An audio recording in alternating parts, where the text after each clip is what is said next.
think there are some things that as adults we should let go of. Like the notion that shower sex is even like possible. Like that's...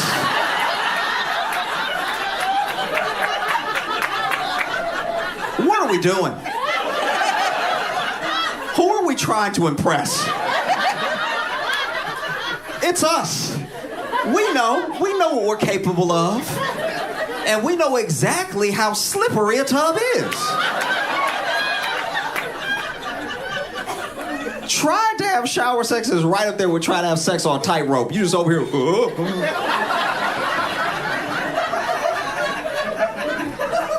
Hoping you gonna slip and accidentally do something good. Whoever's idea this was is the devil, because what possessed us? What video did we watch where we're like, I can do that too? It's never a good idea, ever. Even if you got the bath mat.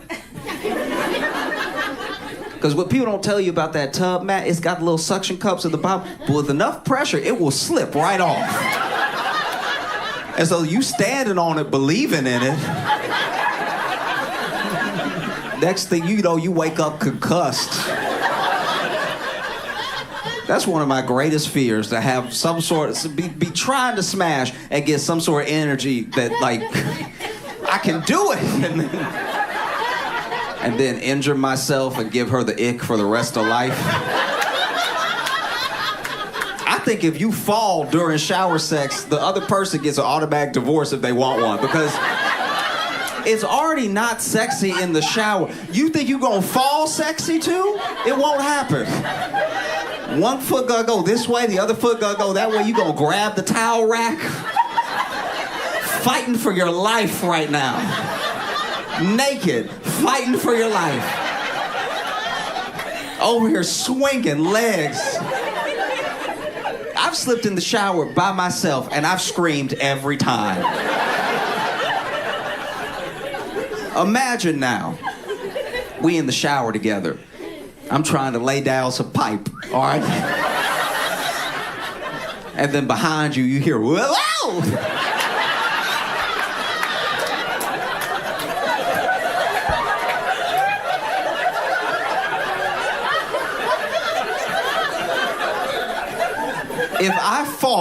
If I fall during shower sex, I better die.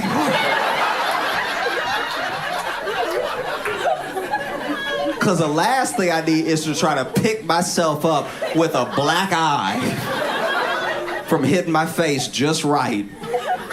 Going like, you want to try again?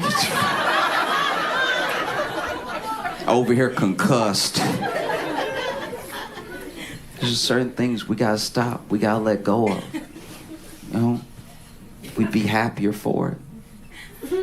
Because everybody want to tell you about, come back from the honeymoon and give you all the tea, all the sexcapades, young, newlyweds, still spry, still got good knees, good hips.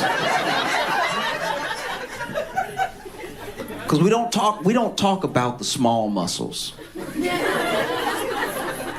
Okay, I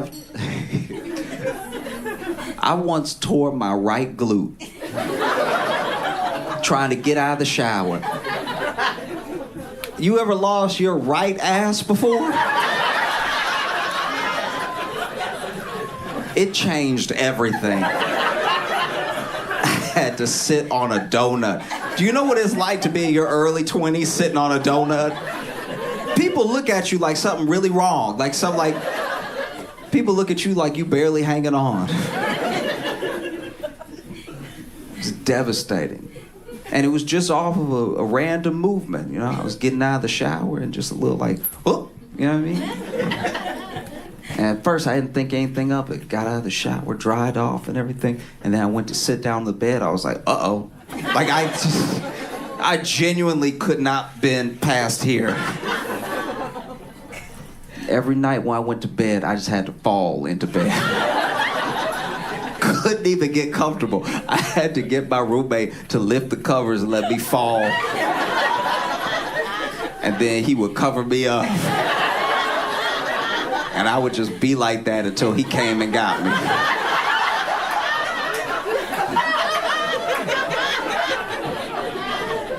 These were horrible circumstances.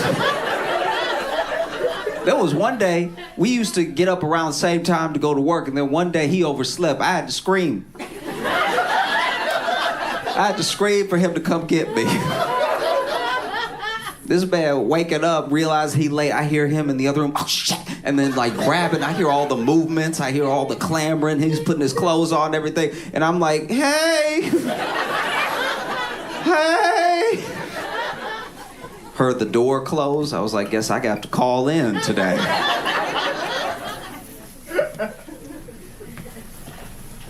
Don't sleep on the small muscles. Okay, take good care of yourself. No? Don't let somebody pressure you into shower sex you know you're not capable of.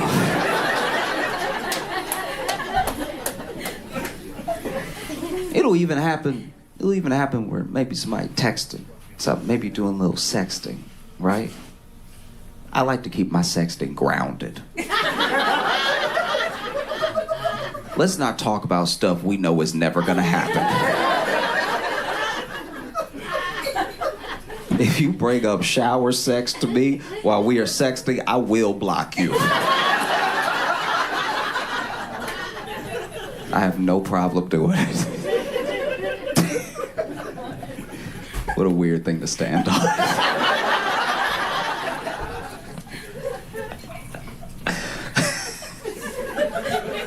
No, she cute, but she brought up tubs. I couldn't do it.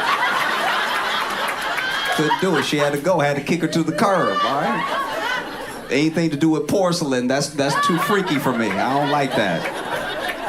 I don't know how you were raised, but I'm a Christian.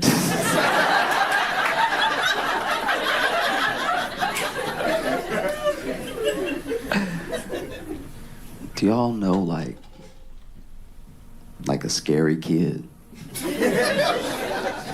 Like you can't bring it up because they're like your friend's kid, but you don't want to be left alone with them. Because as soon as everybody leave the room, they look at you, but they can't just look at you. They look at you with their whole body. My friend, okay, so I have a friend who he had a kid, like what, 6, 7 years ago. His kid's gotta be about 6 or 7, and anytime I go over to their house, kid will be playing or something. And now it's at least at the point that the kid can play video games or something like that. But even when he was just playing with blocks and stuff, my friend would leave the room to go get something. And then the kid would just look at me, but he wouldn't just look at me with his eyes, he'd look at me with his whole body. He would just turn and I was like...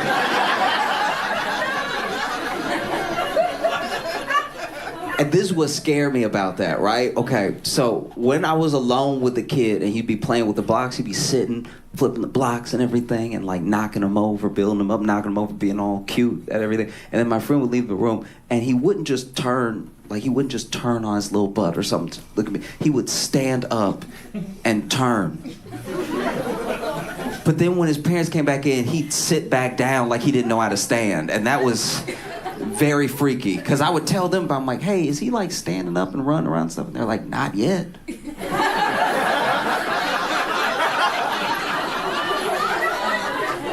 So now I know I've been left alone with a demon, because why are you only walking to scare me, Didn't matter what it was. As soon as they walked out of the room, he'd pop up. Wouldn't even talk baby to me, just be like, I don't know what he wants. There was one time I was at their house and he was in front of the TV, and then I went to the kitchen and they were, I don't know where they were, but then out of nowhere I turned in the kitchen and he's standing at the kitchen door, and I'm not gonna lie, I shouldn't even admit this, but just out of panic I almost punted that kid. I almost imagine, just please, imagine for me that you going around the house just doing your regular thing, right? And then out of nowhere, a child that no one thinks can walk is just standing behind you. I was like, what in the boss baby is happening right now?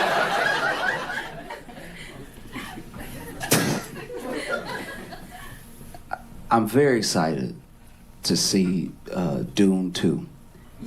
Because I think it's going to be a phenomenal movie. A lot of people like Dune, and I haven't heard anyone who saw Dune 2 have a bad thing to say about it. And I know it's a good movie because it's a good story. And I know it's a good story because growing up, it was the only time that I ever saw a dumb kid with a thick book.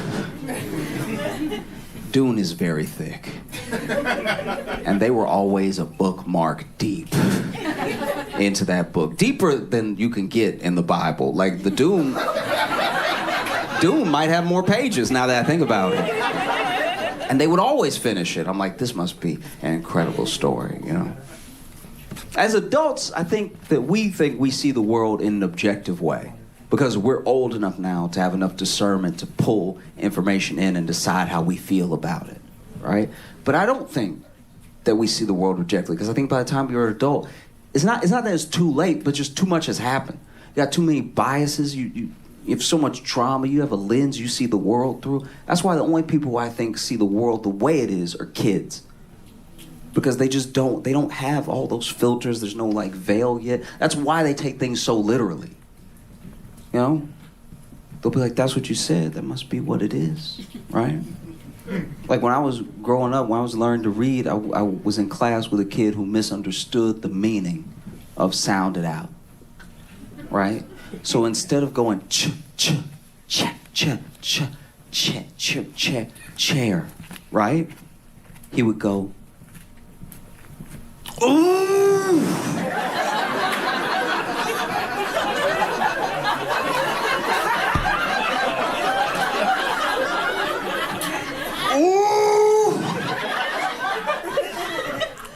Chair. And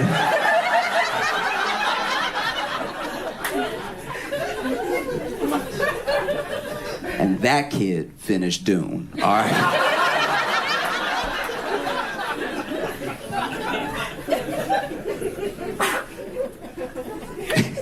I can't even judge him though, because I did the same thing in a different way. You know, when I was little, I played t-ball for a little while, and when we were playing t-ball, you know, coach, parents, everybody would say, keep your eye on the ball. Keep your eye on the ball, right? And I took it literally. Keep your eye on the ball. Now, we didn't have a big league of kids, and so sometimes we had to play the same team a couple times in one year, right? And there was one kid that really shouldn't have been playing. I don't know how many times he had been held back, but this was an adult. This was... You know that thing they talk about people always trying to do in the World Series? They were doing it in my local t-ball league, okay? This kid looked like he had a full-time job, and he would come up to the plate, and he was so good. Like, on top of being big, he was good. And, you know, T would be right here, the ball would be right here, and he always managed to, like, crack the ball, not just, like, over, not just up, but, like, up, like really, like truly under to pop it up into the air, right? And I remember one time he did it. One time you could hear it. Hear the pop off that metal bat and the ball flying into the air. And I was keeping my eye on the ball. And the ball looked like it was gonna go into space. It got hard to keep my eye on the ball for a second, because like the clouds are white, the ball is white, and the ball is in the clouds. And then it starts to come down a little bit. I'm like, oh, I see it, okay. And I keep my eye on the ball. And then it's getting closer. But I keep my eye on the ball. And then it gets so close, I'm a little concerned, but like my coaches and my parents have been telling me, I keep my eye on the ball. And then the ball is in my eye. No one ever said catch the ball. They said keep your eye on the ball was the most important thing, and that's what I did. So then I crash to the ground, and he gets a home run because I'm laying next to the ball. Welcome to the Josh Johnson Show. I'm Josh Johnson, joined by my co-host, fellow stand-up comedian Logan Nielsen. Logan, how you doing, buddy? I am doing all right, man. How are you? I'm doing okay, man. I did a school show at a school last night, and it was really good. Students were great. Like elementary, or everybody was just really dope. Well, okay. You just said school. Everyone knows you meant college. I'm just goofing. Gosh. No, I'm with you. But just in case, I don't need those problems of someone hitting me up and being like, our elementary school would love to have a clown come and do his thing, bring some joy to the children.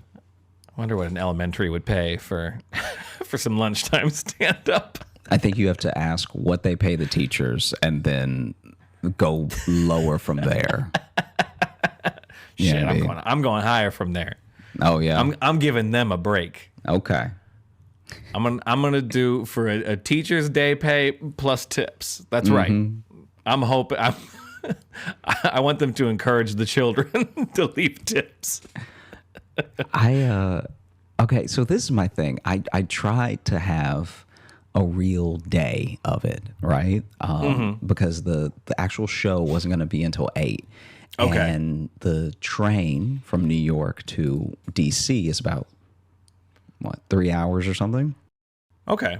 And so in my head, I was like, you know what I'm going to do? Yeah. I'm going to make like a full day out of it. And if Sally and I weren't going to Australia, I would have tried to get like, Sally to come, but I know she had errands to run and to pack and stuff like that. Right. But basically, I got up early, went to the station, made the train by like 5 minutes, which is my favorite.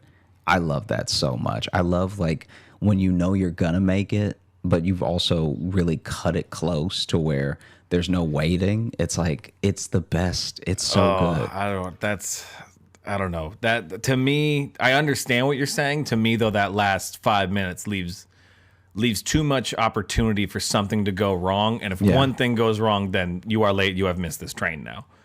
It's kind of how I feel. I mean, the Amtrak is less so. I've had less trouble with it. Like if you show up, if you cut it close, but like, you know what it is? I don't know. This is my thing. So I left. It takes 30 minutes to get there. And then probably another 10 to get to my track from where I got off at the train. So 40 minutes total. Okay. And I left with about an hour to get there. So I had this 20-minute pad, right? And at one point the train was stopped. And at another point, I was like, should I get some snacks? Should I not? And so it wasn't a 5 minutes of desperation. It was a 5 minutes of like, by the time I sat down in my seat, there were still 5 minutes before the train took off. So when I say to spare, I don't mean like I almost missed it. I probably made it by 10 minutes. But you had 5 minutes to indulge. I had 5 minutes to watch people panic. I had 5 minutes to really feel like I was better than everyone. I'm here so early. Yeah. And didn't I plan ahead like a good boy? And the train ride over, because I mentioned this when we were doing our virtual live show for the patrons and stuff. That we just did, by the way. And we do every month. Come on through. Here's a little ad, huh? There you go. And sure enough, my man, this is, okay. So I ended up sitting facing the other direction that we were traveling, right? Because you know how the way that the seats are set up, you can sit facing forward or facing back. And some people don't like to face back because it makes them dizzy and stuff, I am one of those people. Yeah. And depending on the mood. Anyway, sorry, didn't mean to interrupt. No, you're good. But I'm facing backwards and I don't mind. It's fine. I've been very blessed where I don't get dizzy easily. It takes a lot for me to get dizzy, even though I'm an easy faint. So like I'm either awake or I'm not. Oh, see, and then I'm an easy dizzy, hard faint. Okay, wow. If you put us together, we make one awake person. Or one horribly vulnerable person. Yeah. Someone who is both spinning and asleep. Yeah. Yeah. Just either one very healthy person or one very sick person. Yeah. A lot of head injuries from all the falling. And so where I'm sitting, I have a clear shot at the bathroom, which in my mind is going to be a problem. Like there was some there was some chance to move because whenever you're leaving New York, I can't remember what the first stop is, but I think the first stop is still New York. So I guess if you ever wanted to steal like a whole ride, you could probably get away with it because they don't start checking tickets until you're actually headed to. So you're in Jersey, right? Jersey, yeah. Yeah. And so I'm on the train for an easy 9 minutes with one stop before they actually start checking me and stuff. And once they check you, I don't know what the process is if you can move and just bring your ticket with you that they put at your seat, but I don't like to, just in case, conductor passes by and it's like, I don't remember you. Where's that ticket from? And then I gotta be like, it's from you, bro. Please remember me. I know there's a whole train and you do this your entire day for 10 hours, but please remember me, right? That is a weird, the only times I'd ever ridden Amtrak, it's only been a handful of times, so it's like a thing I don't do often enough. I always get nervous that I'm going to fuck up something with just handing them the thing or scanning. Now you can just scan on the phone. And I did that last time, but surely still something will be wrong. Mm-hmm.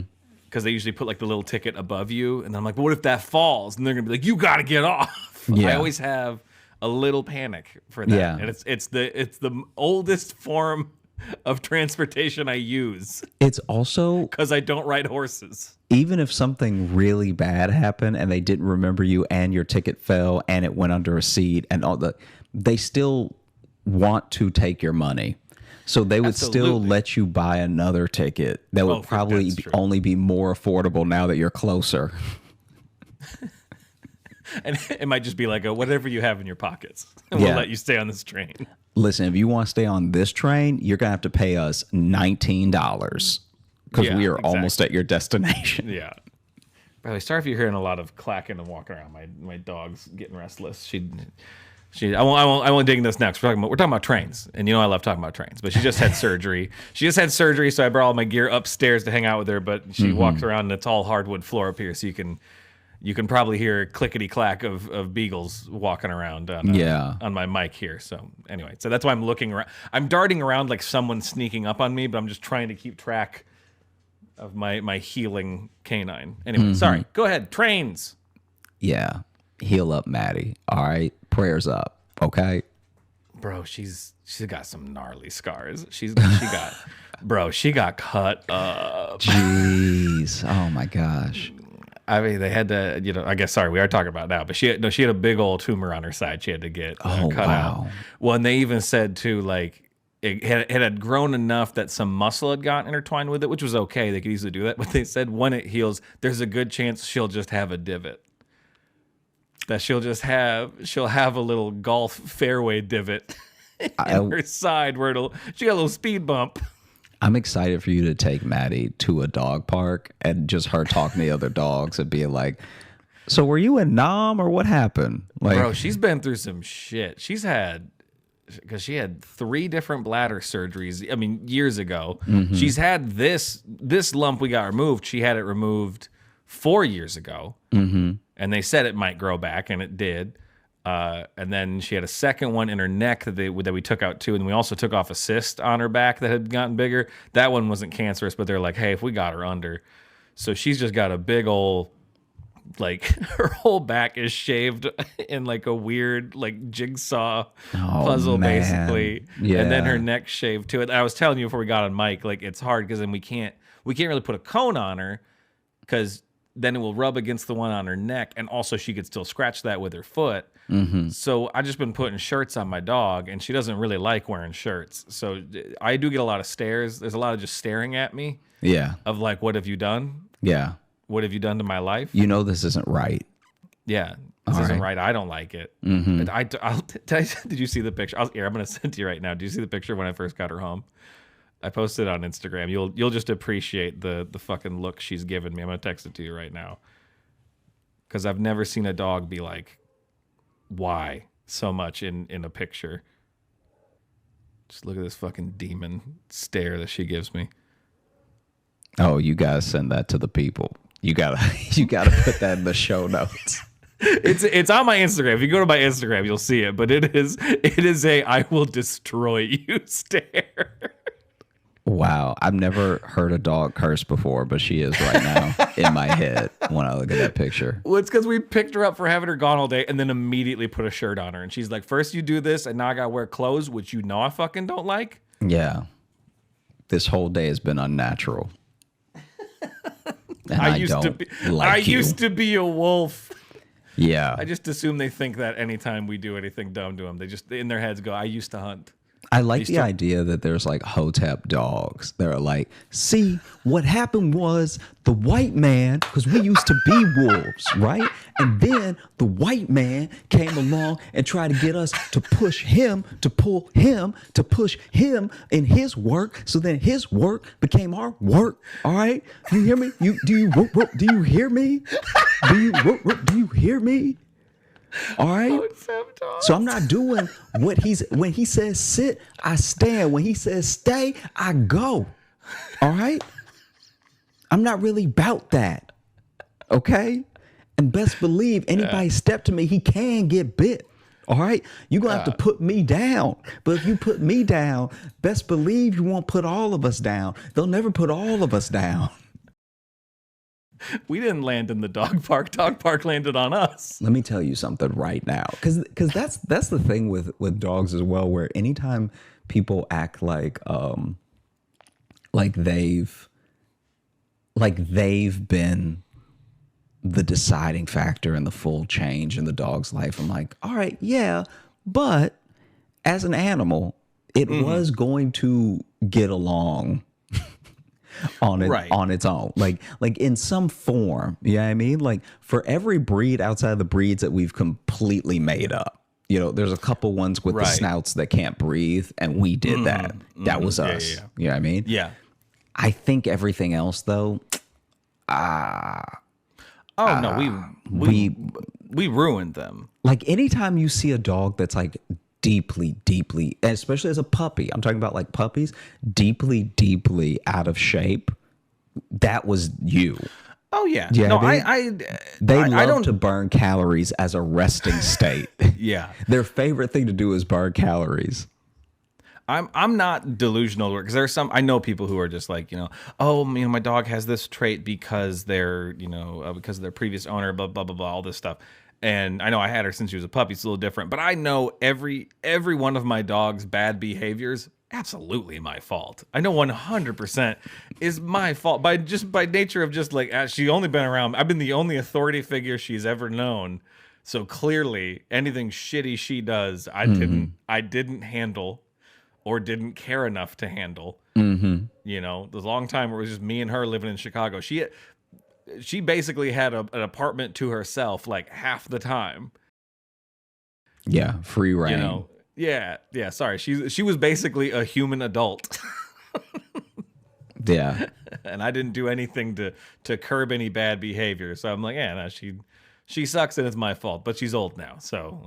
I love when a dog does a horrific thing, and then they run up to you like you're gonna be proud, like I did it for you. You know what I mean? Like when a dog just runs up to you with like a full pigeon in its mouth, and it's like, aren't you proud that I brought this diseased animal back to you?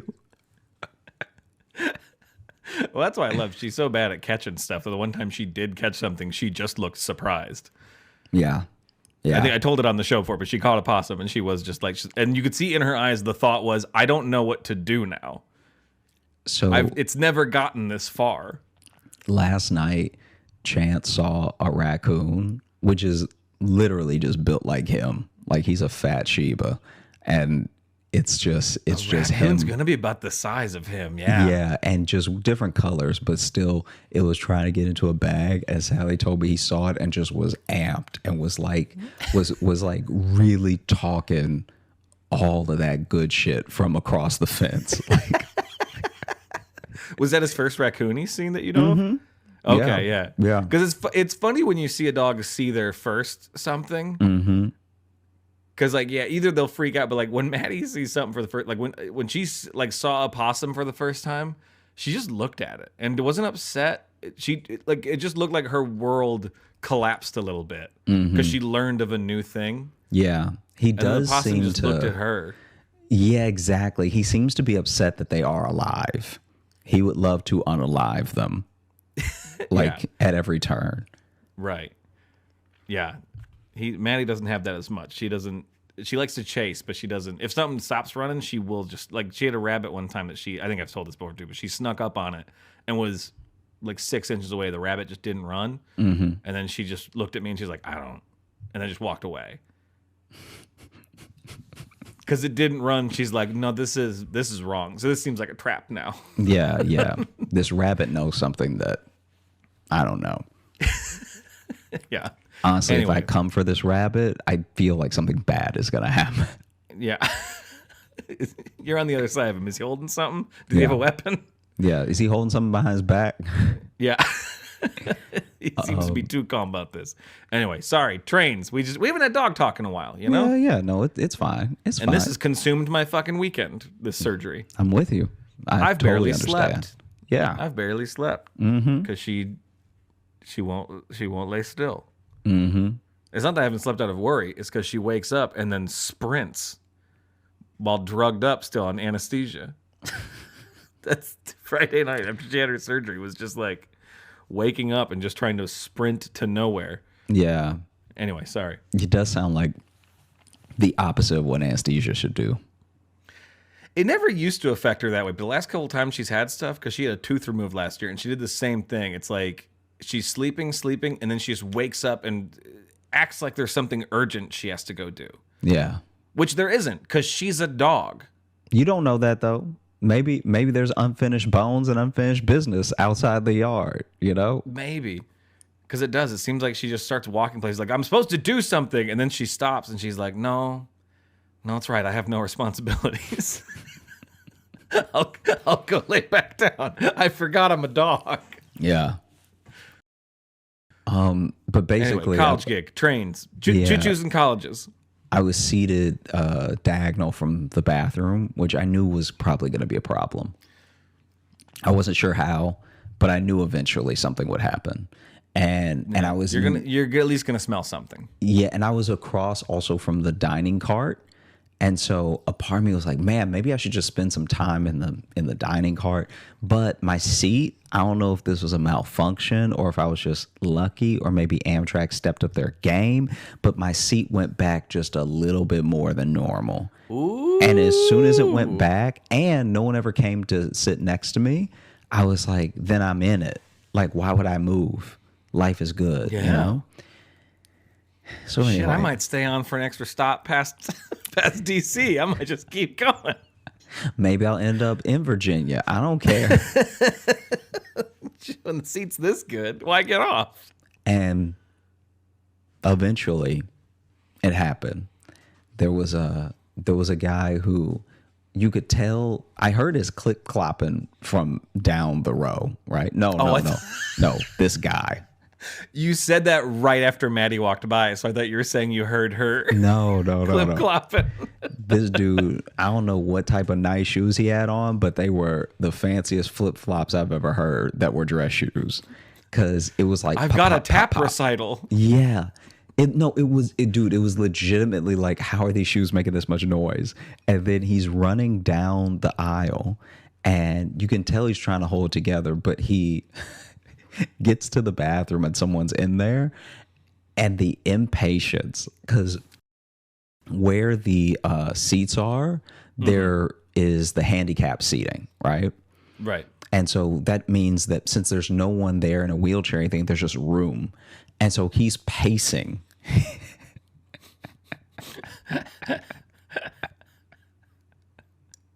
This man is pacing back and forth on the train. And then eventually the person gets out and he goes in. And I forgot all about him. Punches him in the mouth. Yeah. You took too long. I truly forget all about this dude. Okay. I'm trying to remember what I was watching. I think I was watching Emily in Paris? Nah, never. Dang, I can't remember. But I was just watching a show on Netflix. The show gets done. And then maybe Emily in Paris is on Netflix. Maybe 2 or 3 minutes after the show gets done, this guy walks out and just hands in pockets stands near the bathroom, leaned back. Like he looked like the only thing he was missing was a cigarette to smoke. Like he just barely made it. Like his whole life flashed before his eyes or something. Because the level of relaxed that he was when he walked out. Oh, it was relaxed. Okay. Yeah. I thought it was hands in pockets, like shameful. No. I saw like hands in pockets, head down, being like, how do I live like this? It's hard to see someone more on top of the world than he was. Oh, good for him. It's rare. It's rare that you see someone so content that he leaned his back on the wall. Wow. So unencumbered. So unencumbered. And then he just clip-clopped back to wherever his seat was. And I was like, man. Like he's a horse. What ecstasy must this man have experienced? Because a part of me was like, maybe he used the bathroom, or maybe he just did drugs in there. Because it was such a change in him. It was truly such a change. And it also took so long that I'm like, all right. Yeah, because you said you're watching a show. Yeah. 30-minute or 45-minute? No, 30-minute. Yeah. 30 minutes. Okay, because I'd say it's depending if it was like an hour-long drama. Yeah. Then like he was getting after it. Yeah. Legit in the bathroom for what had to be 33 minutes. And that's a little too long. I mean, he had time to do both. Poop and heroin? Is what you're saying? Neither one of them take that long. I mean, if you want to enjoy them. Nobody boo-boos a whole episode of Seinfeld with the commercials and then walks out happy. I mean, yeah, definitely doesn't walk out, because usually if you do it that long, your legs are asleep. Yeah. So it takes you a second. You got to stand there at least being like, ooh, getting the tingles out. When I was on the Amtrak, though, the food offered is not.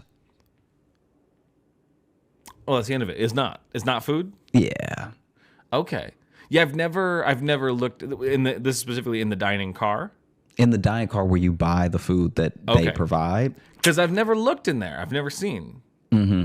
Okay, what do they got? What's on the fake menu? There's a microwave pizza that I'm pretty sure is like one that you get in a grocery store. So I guess some people would consider that real, but I feel like because you don't control the microwave. Existing and real are different things.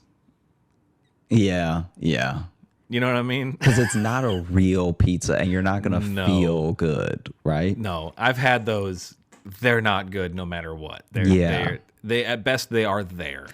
And the person, to their credit, the person that works the Amtrak train that is firing them up for you and everything in the microwave is following the instructions. But the instructions, this is what people don't understand about microwavable foods that are kind of faux foods, is that you have to come up with your own instructions. You know, you have to tinker. You do. Diligently, and you have to understand your microwave. You have to understand your dinner that you're having through that TV dinner, and you have to know, okay, am I a low wattage? Am I a medium? If I'm a medium, is it 3 minutes or is it 3.5? Okay. Some people break it down to such a science that they'll put that microwave on 325 and have whatever their TV dinner is coming out perfect. Because they've eaten it so much that now they realize, like, okay, 330, a little too hot, a little dry, you know? Yeah. Which is a great combination of victory and sadness. Because you're like, I nailed this. Because it's like, I'm too good at microwaving these. Because in all the time that you got good at microwaving these, possibly, potentially, I'm not saying you have to, but you could have gotten married. Have figured out, okay, went two very different directions. You could have gotten a life and been happy. Yeah. I guess so. I guess maybe that's the takeaway. Then the other thing is a hamburger that is actually way more depressing. What was your other path, though, that you could have gone down? If you gotten so good at it, in that time you could have... found a fruit that you really like. Oh, yeah, okay. Like a fruit that you like roll with. Like in the amount of times it takes you to really get down to an exact second and wattage of what this TV dinner should be to come out tasting good, you could have tried mango. You could have tried an apple. You could have tried so many things to be like, hey, this is the fruit that I roll with. You know? Yeah.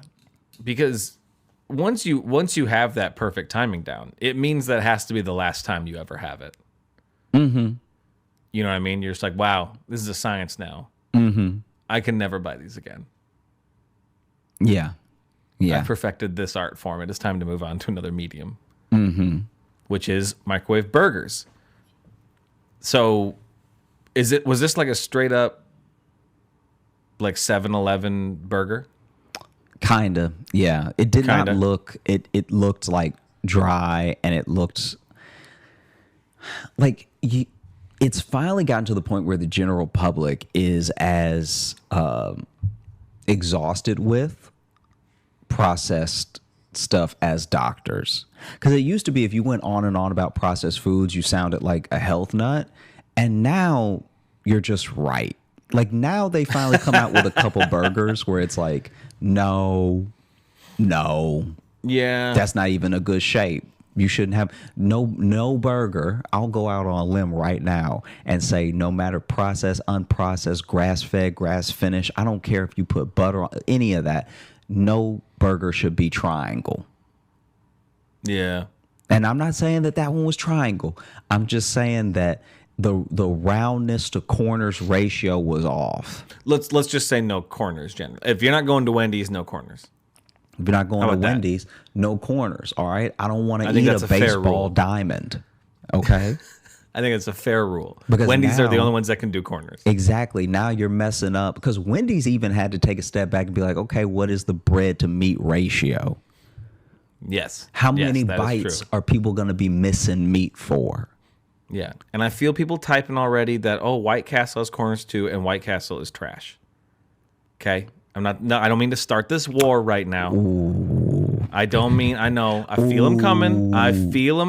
I know. Fighting words. I know. They're not good. I don't like them. I don't like White Castle. I might have had it too late in life, though.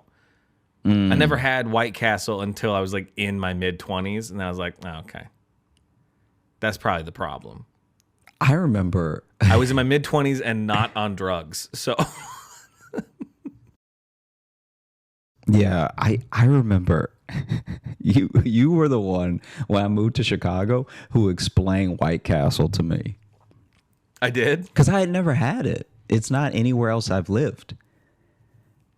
Well, see, but it was never where I lived either. I never had it until we would already known each other for a few years where I had it. For a few years? Because you were the one that told me it was a thing. New York. I mean, I knew it existed. I knew what people liked about it. I'd never had it. I didn't know what it was. Someone had said White Castle, and I was like, okay, how about this? I thought, it's gonna sound so dumb. I'm really so did think White Castle was medieval times.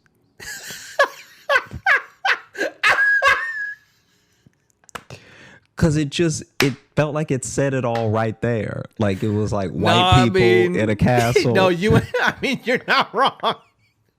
Medieval times is White Castle. Yeah, I was like, all right, that's like what white people will do sometimes. They'll go to the medieval thing, and it's. I didn't know they put the name on the head like that, and then but a bunch of honky improvisers love to go to to medieval times for a birthday. They go all out for White Castle. And you were the one that that told me that it was Little Burgers, and I played it off like I didn't ever think that. It was Little Burgers.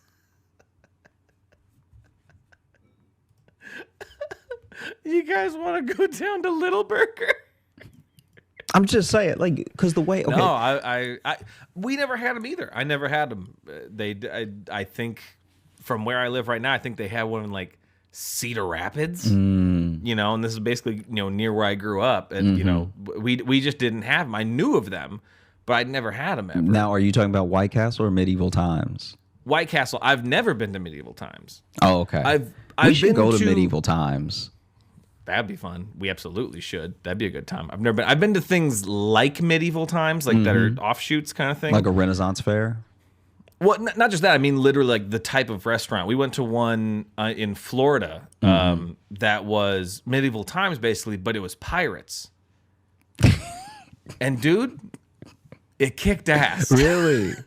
Because in the middle, instead of it being like the big, like dirt, courtyard thing, instead it was a big ass pool with a pirate ship in it, and then on the pirate ship were a bunch of trampolines and stuff, and they were all like acrobats instead of like knights, but they were all dressed like pirates. They would swing in from different corners and then do like flipping stunts and stuff, and it would be a lot like medieval times, where instead of jousting though, it would be this big like sword fight with them doing acrobatics, and they would get eliminated one by one, and like you were assigned, like your section was cheering for one of the pirates. I don't remember what it was called. But it was like super fun to watch. That it was like medieval dope. time. It was fucking rad. I don't remember what it was called, but it was really cool. Oh man. But yes, I've also been to Renaissance fairs. I've been to a couple of Renaissance fairs. So. I want to see like an earnest, like a real, like two people have a problem with each other fight at a Renaissance fair. Not a Renaissance fair where it's like, oh, we're gonna go at it as part of the performance. I mean, like people can sign up. Like Jeffrey and Sean been had problems.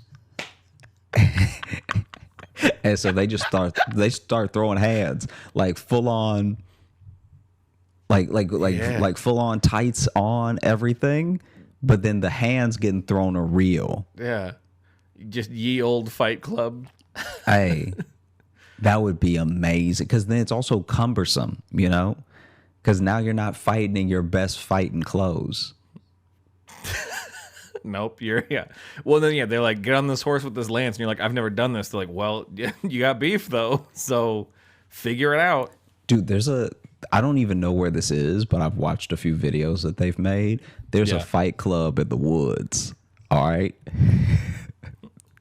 Elaborate, please. There's a fight club in the woods where people go, and like it's like amateur boxing and amateur MMA and stuff, and they built an octagon out there and everything.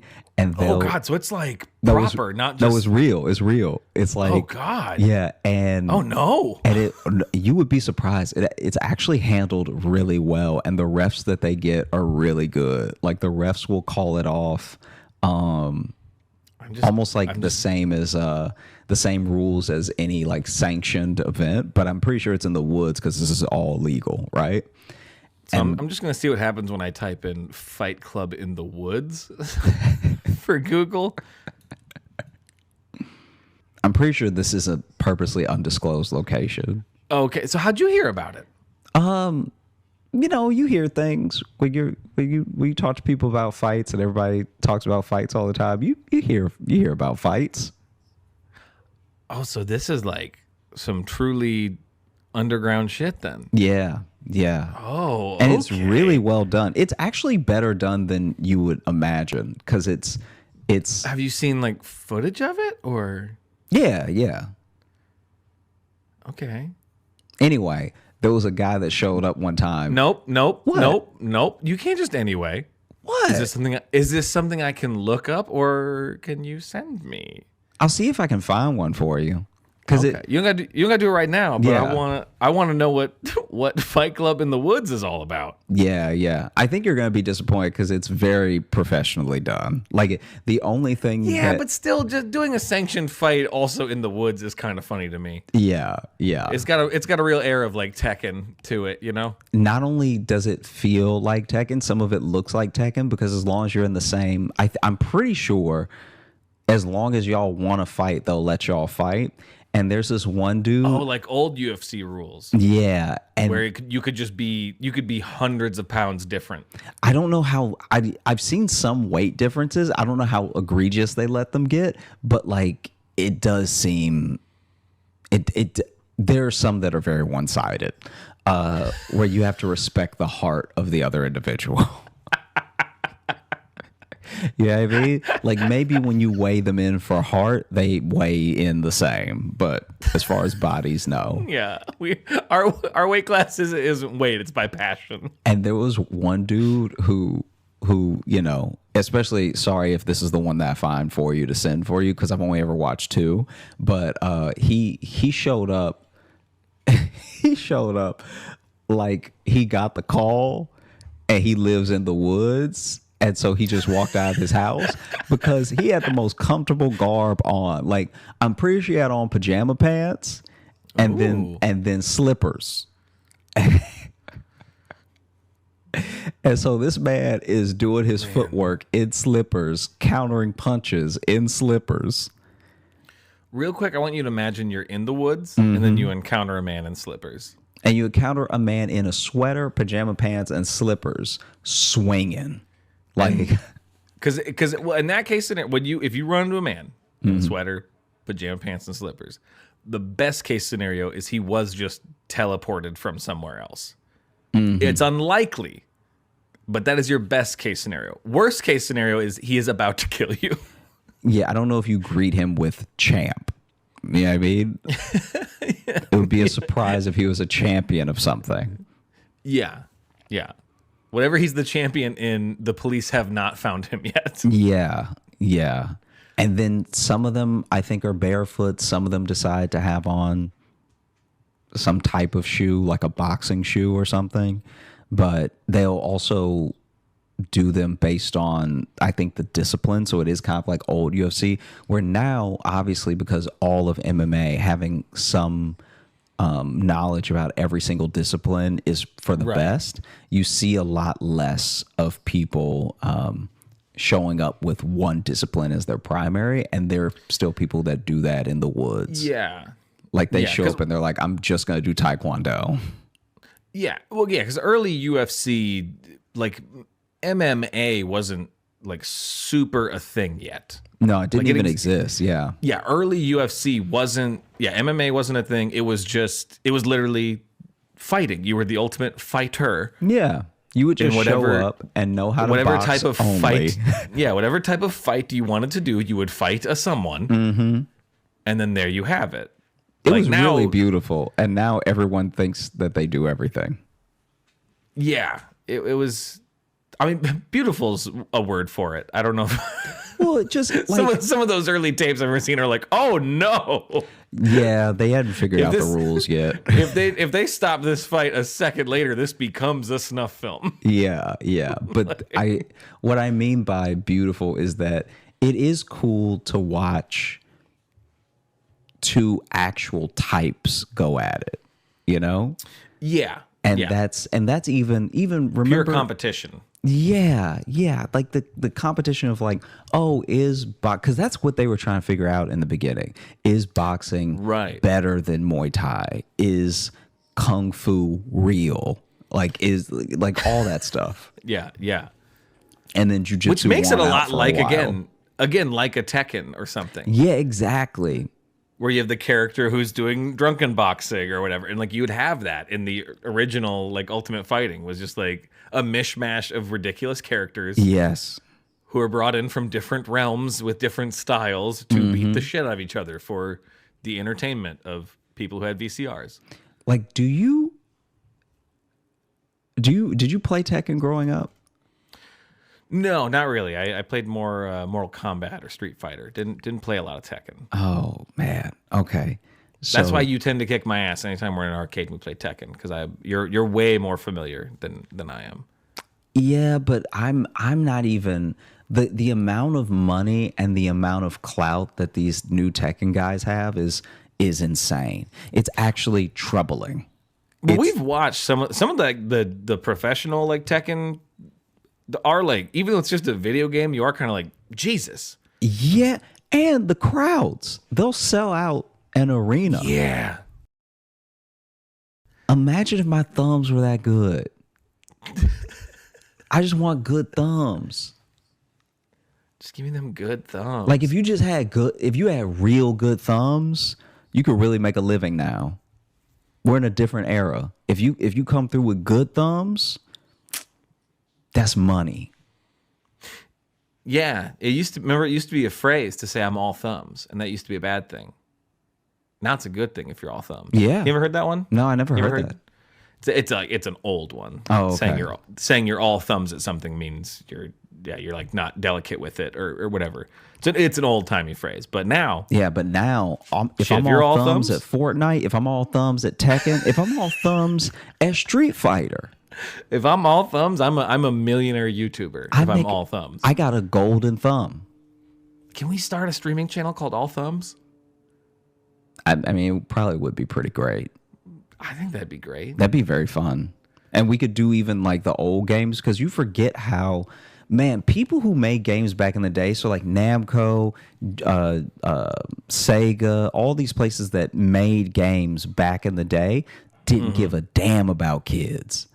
No. All those games were so hard. Like, so fucking hard. Like so hard. Past level 3, they were like unplayable. They just wanted your quarters. Yeah. They didn't want you to have a good time. They wanted your quarters. It was a shakedown. It was kind of being held upside down by your ankles. Yeah. Is what some of those games were. Which I meant to text you, actually, speaking of old games. The Nintendo Switch, which we play every now and then, we're together on the road. They just added GoldenEye.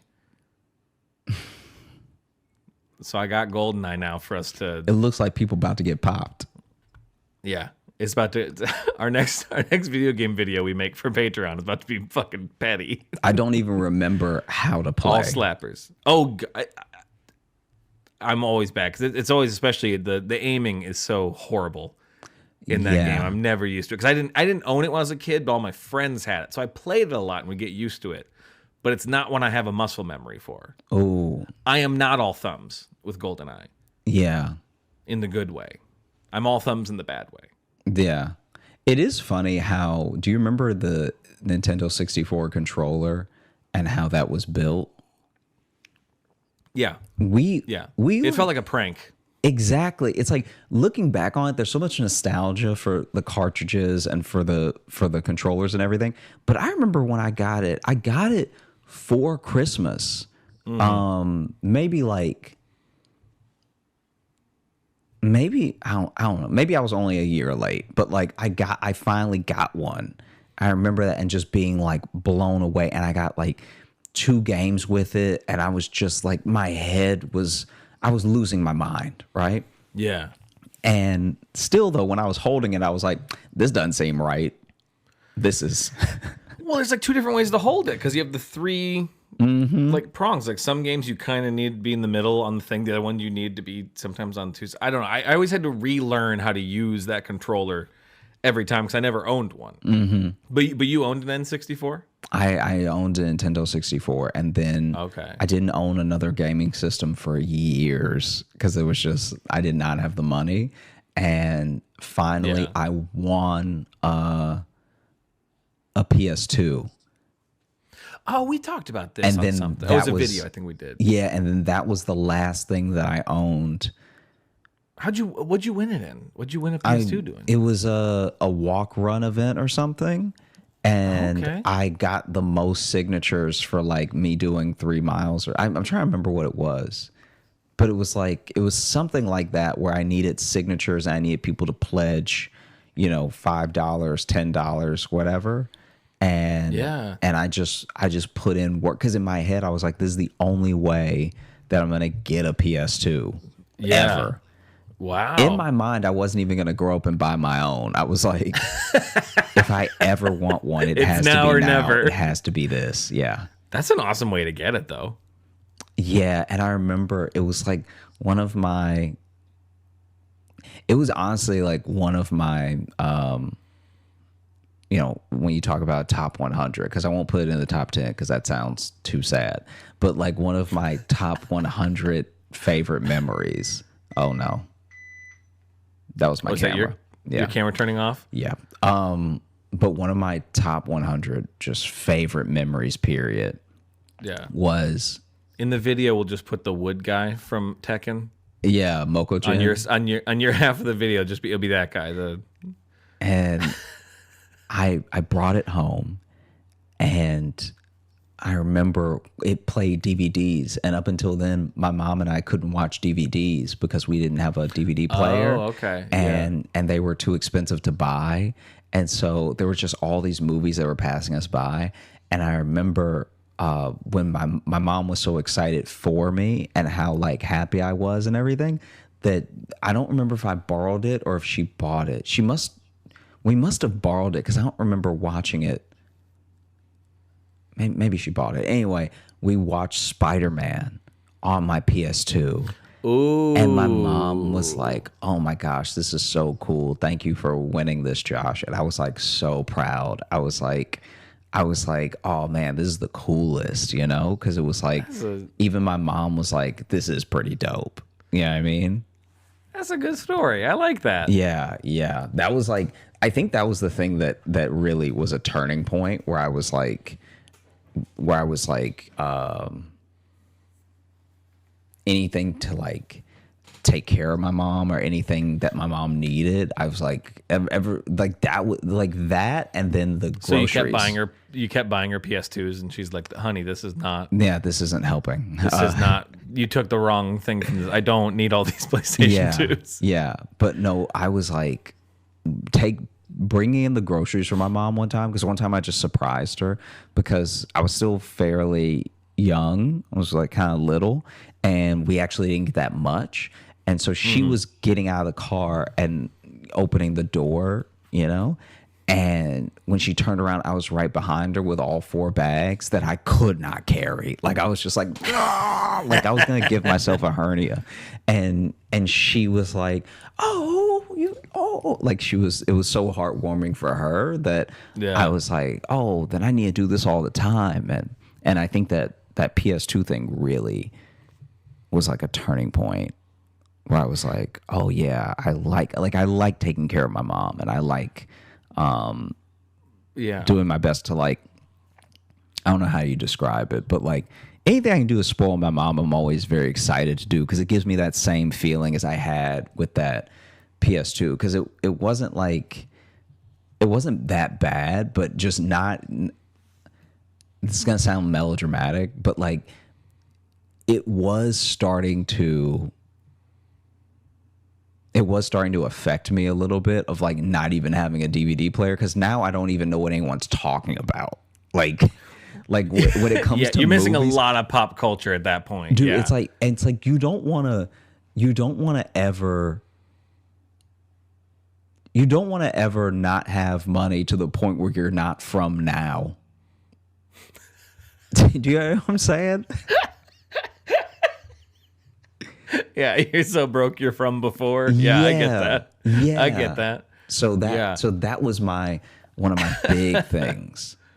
Yeah, where I was like, that's so great too, because especially in that era of like the PlayStation 2, like that was the, you know, there was like a decade there where it was constantly talking about, you know, having video game systems like that were ruining children, you know, and there was, you know, putting time limits on it, making sure your kids weren't going to be psychos or whatever, you know what I mean? So the fact that you had the complete opposite experience where your mom was like, "This PlayStation 2 fucking rules." Yeah. That's it's like, it's really great that you had the opposite experience to that in every way. Yeah. Yeah. Absolutely. That your mom was like, "I'm so glad you got this." Yeah. Yeah. Because I mean, Tony Hawk Pro Skater, I was playing all of it. I was up on all of it by then. PS2 was a good system. PS2 was a really good system. And that was one. Some of my favorite games are still on that system. Yeah, it's easy to get nostalgic over it, but I think genuinely what also makes it great is, someone pointed this out to me last month. Actually, it was while we were in Denver. A friend pointed out to me that one of the reasons we hold those games in such high regard is because it was our last time owning games. Like physical copies? Physical copies, because the thing that could happen, I'm not saying it will, I'm not saying it's like some conspiracy theorist thing, but I'm just saying, like, what could actually happen now is that if something happened to like a database or a server or, you know, whatever, with a gaming system, you might not be able to play a game that you own. Yeah, because especially now, like, you know, I'm even behind a little bit because I have a PS4 and not a PS5, and it's like I think I own 3 hard copies, but I own like a shitload of games on it. Like, yeah, if the computer decides I don't get those anymore, that's the decision. And updates. There were no updates. It was like they made a good game and then they put it out. I think it's also that was the perfect generation of where games started getting more, I guess, more specialized. I'm not sure what the right word is, but like they were getting, that's when we started having like the dual stick stuff. Like you started doing, using one to move, one to look around kind of stuff was in that generation. And I realized if you miss that generation, people who didn't play games during that generation and you give them a game now, they freak out. They have no idea how to handle games now. Because I've done that where I didn't realize, I'm like, if you didn't grow up playing games and you try to sit down at a game now as like someone our age, your brain almost can't comprehend it. Yeah. And so much of it stems from like that era of console. You know what I mean? Absolutely. So it's like, if you didn't get used to it, because that's like Jess, even she gets, if anything first person or any game that has a camera that moves, she gets sick if she watches it. Yeah. Because she didn't play those games then. It's like you have to, because I'm like, why wouldn't you get motion sick? I've just done it for years. Yeah. No, I'm with you. I'm with you. Well, dude, are you ready to open up the mailbag? Give me 1 sec. We're about to do that. Hi, Jess. I heard her coming. Do you need to walk through quick? Because sometimes she's... I've got a fun story you guys could talk about. Well, we're about to wrap this episode up, but what happened? Have you ever heard of a milk and molasses enema? No. Woogie boo. Woogie boo is what he said. A milk and molasses enema? Yeah. That sounds like... when they clearly run out of names for like the specialized IPAs, and they're like, oh, this is demon anus fist, and you know what I mean? They just start putting words together. That's what that sounds like. Yeah, it works. Ugh. That's what I was cleaning up before I came home. That's what I was cleaning up before I came home. She just said. Okay, thanks for stopping by, hon. You're welcome. I love you. Love you. Your job's gross. I'm glad you do it, but everything's bad about it.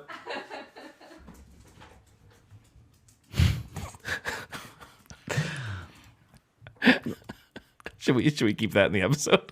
Let's let's do it. Let's oh God, open up the mailbag.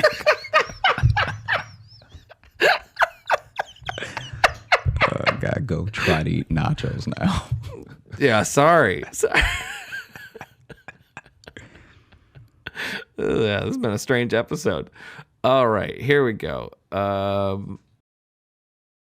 Let me see. Opening up the mailbag. This is our email, joshjohnsonshow@gmail.com. You can email us questions or stories or topic ideas, and we love to read them there. Here's one. This is from Kaylin, and the title is called Storytime Request. Hey, Toontown and Squeaks. I'm a longtime listener, first-time emailer to the show. I've probably listened to every episode about 3 times. I will never get used to that. Yeah, that's amazing. People have been telling us that for 3 years. I'll never get used to it. Y'all are my favorite thing about Thursdays. Well, as per usual, I was re-listening to an old episode 48, Little Joshy is Kidnappable, while changing my cat's litter, and Josh mentioned an old improv troupe he was kicked out of. I don't believe Josh ever told this story, and I was hoping he would indulge the listeners.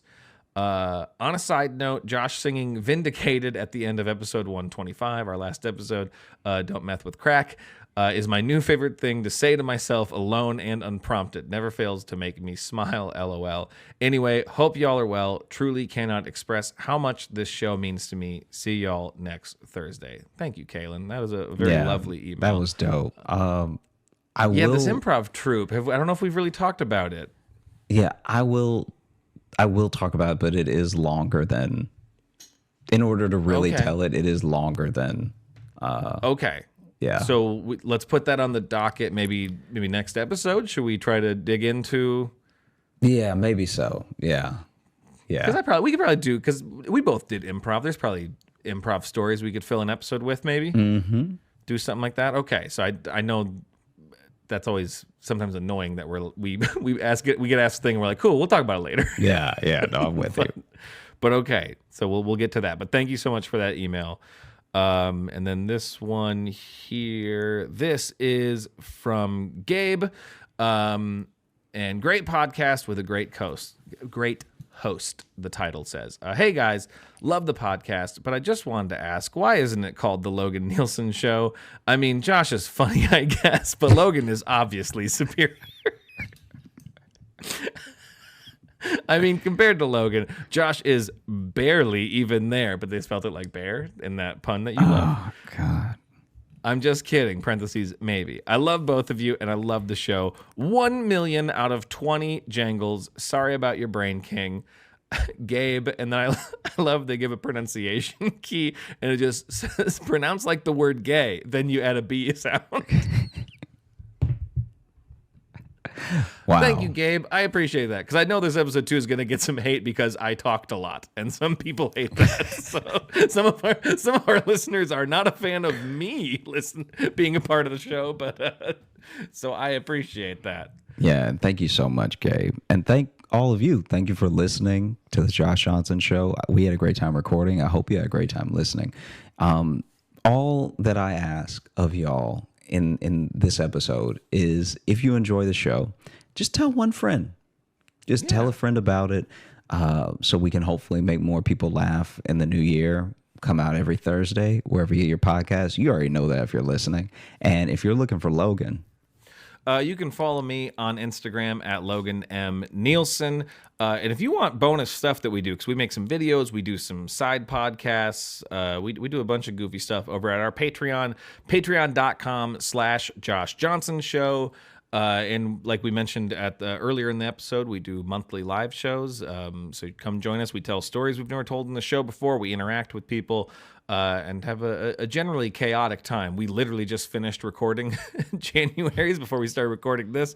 And it was one of the more off the rail ones we've had, I would say. Yeah. It was pretty chaotic, but it's a whole different vibe over on that. And we're touring this year, so keep an eye on all the links are down. We put so many links down there. They all lead to important information. Yeah. How's that? Thank you all so much for listening. I hope you have a great rest of the day, and I hope you have a great weekend. And I hope you have a great trip to Australia, Josh. Thanks, man. Yeah, it's gonna be great. One assumes. I'd like to assume.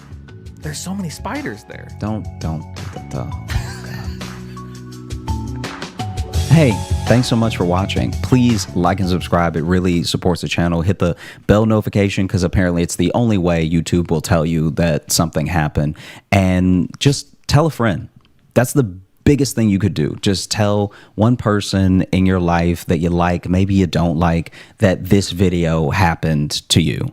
We release the podcast every Thursday on all the podcast apps, so you should find us there and subscribe on those and comment and leave reviews and whatever on all of them. And also, if you want bonus stuff, you can join our Patreon, patreon.com/Josh Johnson Show. We have bonus podcasts and videos and stuff there, and we'd love to see you